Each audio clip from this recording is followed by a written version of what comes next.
సంవత్సరంలో ఒక్క రాత్రి, ఆకాశం భూమిని తాకే రాత్రి, దేవతలు కూడా నిద్రపోకుండా శివుడిని ధ్యానించే రాత్రి ఏదో తెలుసా?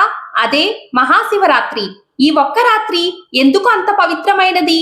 ఎందుకు ఈ రోజున కోరుకున్న కోరికలు తప్పకుండా నెరవేరుతాయి? శివుడు, పార్వతీదేవి వివాహం వెనుక ఉన్న అసలు కథ ఏమిటి? మహాశివరాత్రి రోజున ఒక్క దీపం వెలిగిస్తే జీవితమే ఎలా మారిపోతుంది? ఈ రహస్యాలన్నింటినీ ఈ రోజు మీకు శాస్త్రాలతో, పురాణాలతో కలిసి చెప్తాను. మీరు నిజమైన శివభక్తులు అయితే ఈ వీడియోను చివరి వరకు తప్పకుండా చూడండి. మన హిందూ పురాణాల ప్రకారం అతి ముఖ్యమైన ముగ్గురు దేవుళ్ళు ఎవరు అంటే బ్రహ్మ, విష్ణు, శివ. వీళ్ళని త్రిమూర్తులు అని కూడా పిలుస్తారు. శివుడు ఎల్లప్పుడూ కైలాస పర్వతం మీదనే ఉంటాడు. ఆయన ఎప్పుడూ ధ్యానం చేస్తూ ప్రశాంతంగా ఉంటాడు. మహారాజైన హిమవంతుడి నగరం కైలాస పర్వతానికి దగ్గరలో ఉండేది. హిమవంతుడు స్వర్గలోక మహిళను ప్రేమించి వివాహం చేసుకున్నాడు.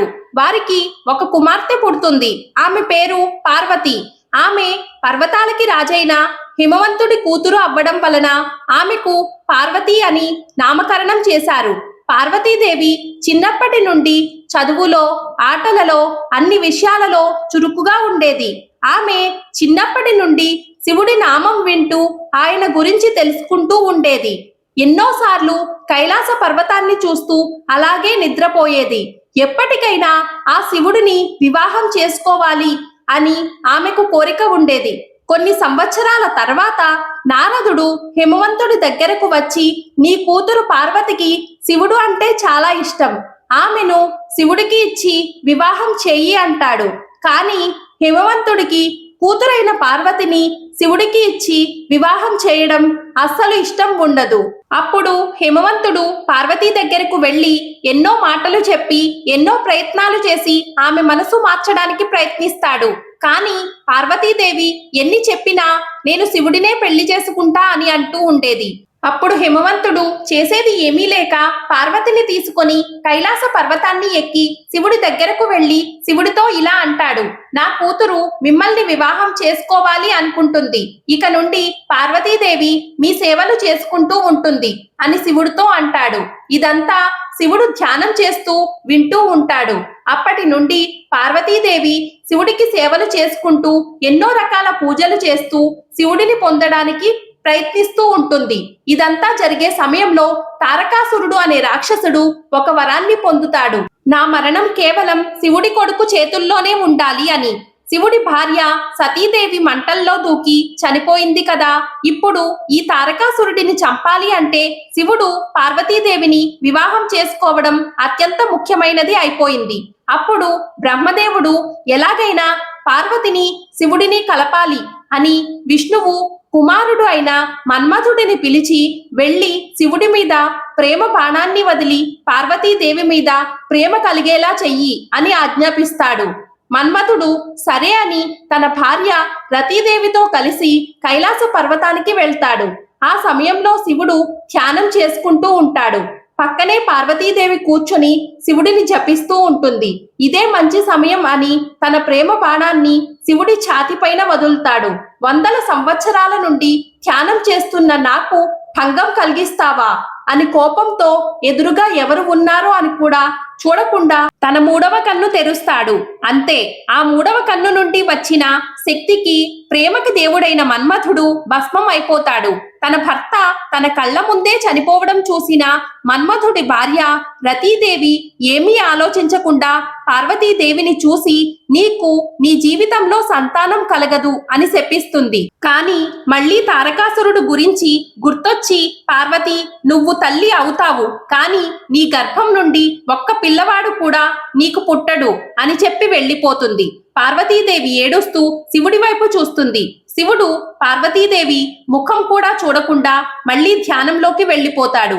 పార్వతీదేవికి అప్పుడు అర్థమైపోతుంది, శివుడి అనుగ్రహం పొందాలి అంటే ఆయనను పూజించాలి అనుకొని పార్వతీదేవి కైలాస పర్వతం నుండి వెళ్లిపోయి శృంగి తీర్థంలో శివలింగం ముందర కూర్చొని శివుడి నామాన్ని జపిస్తూ 60,000 సంవత్సరాలు ధ్యానం చేస్తూ ఉంటుంది.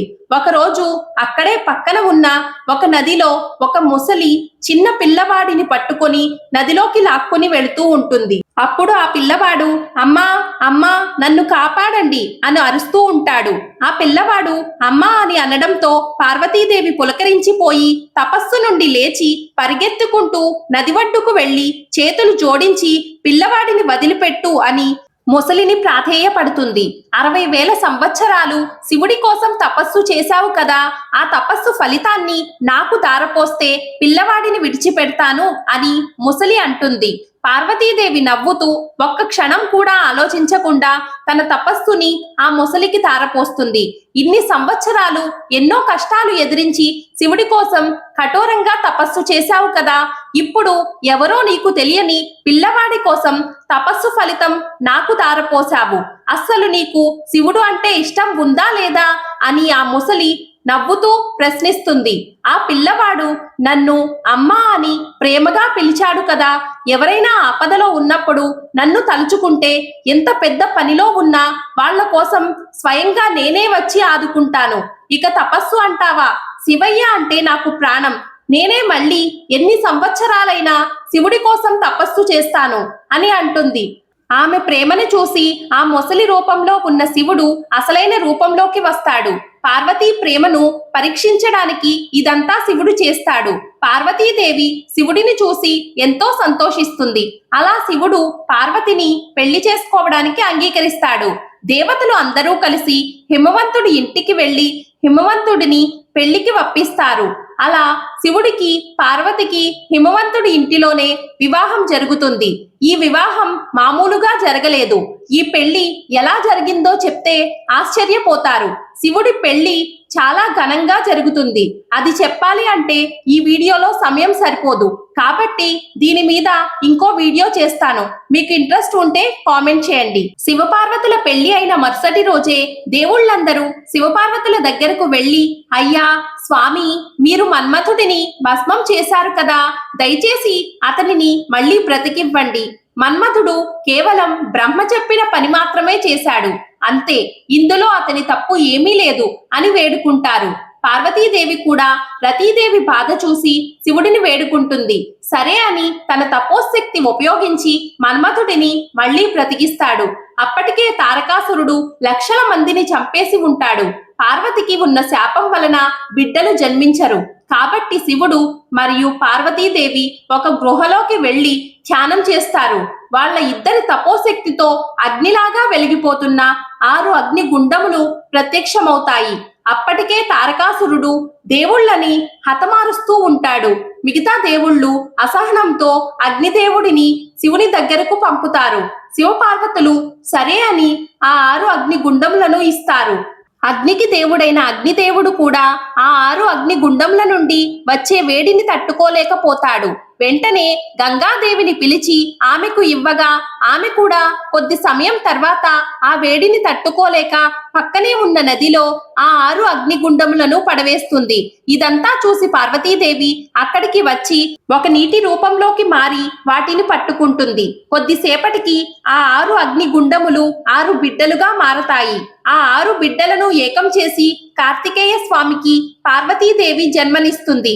అందుకే కార్తికేయ స్వామిని షణ్ముఖుడు అని కూడా పిలుస్తారు. ఆ తర్వాత షణ్ముఖుడు తన శక్తి ఉపయోగించి చిన్న పిల్లవాడిగా ఉన్నప్పుడే తారకాసురుడిని హతమారుస్తాడు. ఈ మహోన్నతమైన రోజుని ప్రతి సంవత్సరం మనం మహాశివరాత్రిగా జరుపుకుంటున్నాము. మన భారతదేశంలో వారణాసి, శ్రీశైలం, ద్రాక్షారామం, శ్రీకాళహస్తి, అలాగే వేములవాడ మొదలగు ప్రదేశములలో అత్యంత శక్తివంతమైన శివలింగములు ఉన్నాయి. ఈ మహోన్నతమైన రోజున మీరు మీ మనసులో ఉన్న కోరిక మనస్ఫూర్తిగా కోరుకొని శివుడికి చెబితే ఆయన ఆ కోరికను తప్పకుండా తీరుస్తాడు. ఎలా అంటే, ముందు జన్మలో మత్తుకు బానిసై మందు తాగుతూ చిల్లర తిరుగుళ్ళు తిరుగుతూ ఎంతో ఆకలితో ఉన్న ఒక మనిషి తన ఆకలి తీర్చుకోవడం కోసం శివరాత్రి రోజు శివాలయంలో ఒక దీపం పెట్టడం వలన మరుసటి జన్మలో శివుడి అనుగ్రహం వలన కుబేరుడిలాగా మళ్ళీ జన్మించాడు. ఇదే రోజు ప్రతి సంవత్సరం విష్ణువు 1008 కలువ పువ్వులతో శివుడిని జపిస్తాడు. మీరే అర్థం చేసుకోండి మహాశివరాత్రి ఎంతటి మహోన్నతమైనదో. శివుడు అంటే మీకు ఇష్టం ఉంటే హరహర మహాదేవ అని కామెంట్ చేయండి. Thank you for watching this video.